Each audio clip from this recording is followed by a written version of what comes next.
So I'm going to slowly pull up, releasing the paint underneath that white. And I'm going to go kind of up and down a little bit just to kind of release it slowly.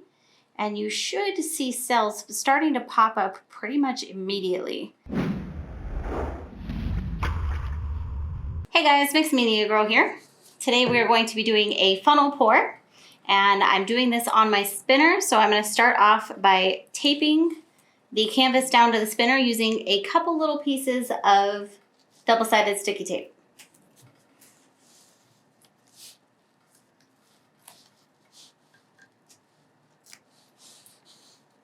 It doesn't take a lot. Don't put too much because otherwise you'll have difficulty getting the canvas off of your spinner. Now I have my spinner here, and on top of that I have a plastic shower cap to help protect it. And I'm going to center my canvas. This is a 12 by 12 canvas, which is about the biggest size that will comfortably fit on here without any adjustments. So we're going to start off with a bit of a white base here, and that's important for this technique because the paint needs something to move underneath. Now it doesn't have to be white, you can use black, you can really use any color, but you need some sort of a base there. And pro tip, open all your bottles before you get started because you're going to be holding the funnel with one hand and you're not going to have two hands to open your bottles. So I am using primary colors today, and this is going to be a really bright and colorful piece.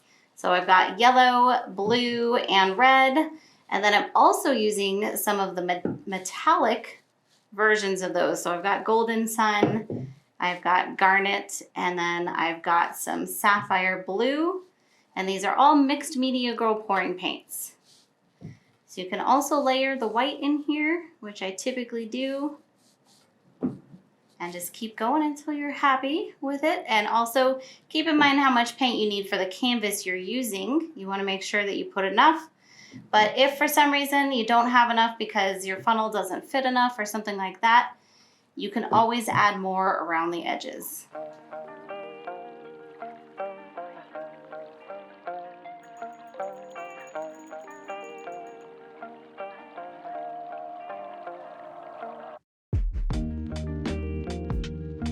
So I'm going to slowly pull up, releasing the paint underneath that white. And I'm going to go kind of up and down a little bit just to kind of release it slowly.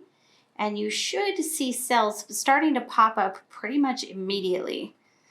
And there are various scientific reasons for that, but mainly the white is just heavy, so it really helps it. The other colors pop up through it pretty much. And also using metallics really helps. So that's one of the reasons I wanted to make sure I got some metallics in here.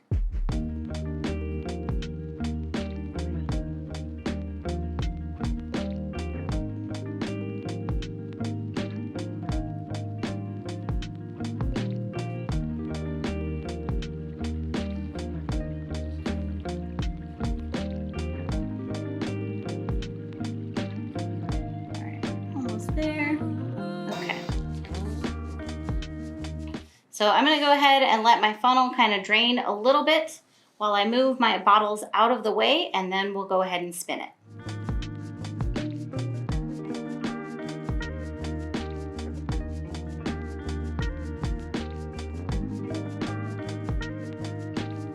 All right, so I am going to add just a little bit of white around the edges here just to help it. And so if you have any doubt that you used enough paint, this will just make sure that you don't have to stretch your design too much. It doesn't have to be white, but that just typically is what I like to use.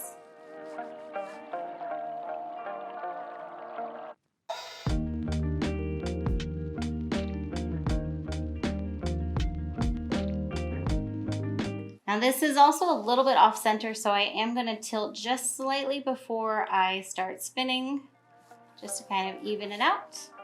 And I am now ready. Here we go.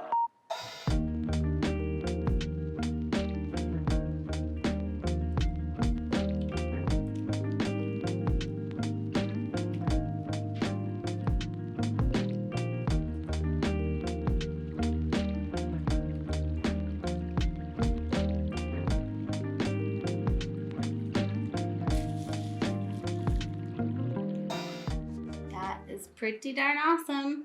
And I got really good coverage actually. So if you want, you can spin it more, or if you're happy with your design, just leave it. This is actually really like Spider-Man.